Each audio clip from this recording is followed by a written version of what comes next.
नमस्कार। जरा सोचिए, अगर ये कहा जाए कि जो बातें हम बचपन से सच मानते आए हैं वो शायद पूरी तरह सही ना हो। आज हम कुछ ऐसे ही चौंकाने वाले तथ्यों की पड़ताल करेंगे जो हमारी सोच को एक नई दिशा देंगे। तो चलिए एक बहुत ही आसान से सवाल से शुरुआत करते हैं। दुनिया का सबसे बड़ा रेगिस्तान कौन सा है? सोचिए, सबसे पहला नाम दिमाग में क्या आता है? सहारा? हाँ, अगर यही सोचा है तो आप अकेले नहीं हैं। ज्यादातर लोगों का जवाब यही होता है। आखिर हमने हमेशा यही तो पढ़ा और सुना है ना? लेकिन असली जवाब है अंटार्कटिका। हैरानी हुई? जी हाँ, वही बर्फीला अंटार्कटिका। ऐसा इसलिए क्योंकि देखिए, रेगिस्तान की जो परिभाषा है ना, वो गर्मी से नहीं बल्कि नमी की कमी से होती है। और अंटार्कटिका पूरी पृथ्वी का सबसे सूखा महाद्वीप है।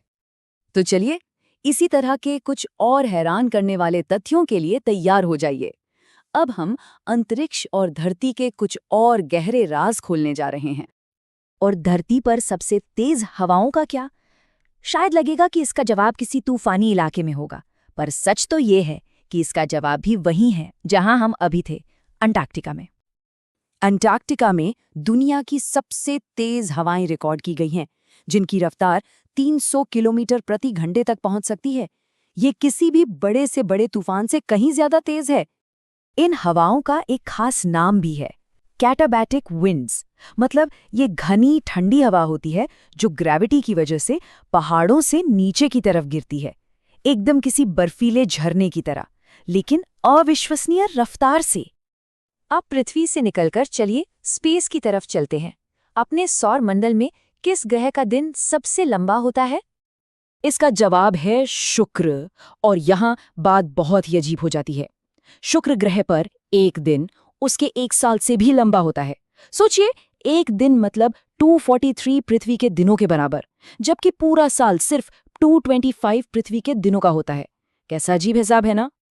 चलिए एक बार फिर से धरती पर लौटते हैं। दुनिया का सबसे बड़ा महासागर कौन सा है? ये है प्रशांत महासागर। और ये इतना विशाल है कि हमारी धरती की सतह का 30% से ज्यादा हिस्सा कवर करता है। और सुनिए, दुनिया का लगभग आधा समुद्री जीवन इसी के अंदर है। दुनिया के इन प्राकृतिक अजूबों से अब हम चलते हैं भारत के इतिहास की तरफ।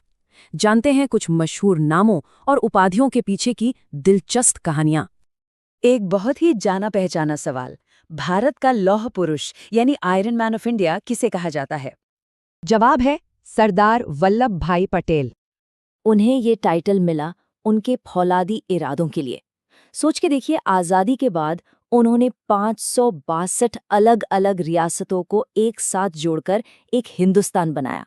ये काम उस वक्त लगभग नामुमकिन माना जाता था। अगला नाम है देशबंधु। इसका मतलब है राष्ट्र का मित्र। ये टाइटल किसे दिया गया था? ये सम्मान मिला था चित्तरंजन दास। वो आज़ादी की लड़ाई के एक बहुत बड़े नेता थे, बिल्कुल।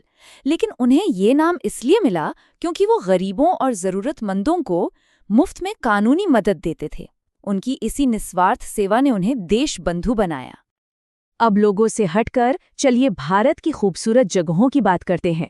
किस राज्य को ऑर्किड की भूमि के नाम से जाना जाता है? ये खूबसूरत उपाधि मिली है अरुणाचल प्रदेश को। और ऐसा इसलिए है क्योंकि ये राज्य 600 से भी ज्यादा अलग अलग तरह के ऑर्किड का घर है। 600 से ज्यादा! ये चीज इसे दुनिया के सबसे महत्वपूर्ण जैव विविधता हॉटस्पॉट में से एक बनाती है। सच में कमाल है।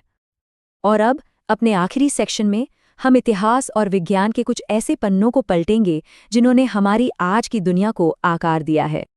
क्या ये बात पता है कि भारत में पहली पैसेंजर ट्रेन 1853 में मुंबई के ठाणे के बीच चली थी? ये एक छोटी सी शुरुआत थी जिसने आगे चलकर दुनिया के सबसे बड़े रेलवे नेटवर्कों में से एक की नींव रखी। और कभी सोचा है कि ये जीवाश्म ईंधन जैसे कोयला, तेल, ये बनते कैसे हैं? ये प्रक्रिया लाखों साल लंबी है। जब पुराने पौधे और जानवर मरे तो वो मिट्टी की परतों के नीचे दबते चले गए। फिर लाखों सालों तक जमीन के अंदर की जबरदस्त गर्मी और दबाव ने उन्हें धीरे धीरे कोयले, तेल और प्राकृतिक गैस में बदल दिया। और आखिर में एक ऐसा तत्व जिसके बारे में हम अक्सर सोचते भी नहीं, ऑक्सीजन, यानी जीवन की गैस। ये इतनी ज़रूरी है कि धरती पर लगभग हर जिंदा चीज़ की सांस लेने की प्रक्रिया इसी पर निर्भर करती है। इसके बिना जैसा हम जीवन को जानते हैं वो मुमकिन ही नहीं होता। तो आज जितने भी तथ्य हमने जाने उनमें से कौन सा सबसे ज्यादा हैरान कर गया, ये सोचना सच में बहुत दिलचस्प है कि हमारी दुनिया कितनी अनोखी और कितने रहस्यों से भरी हुई है। हमेशा कुछ नया जानने के लिए होता है।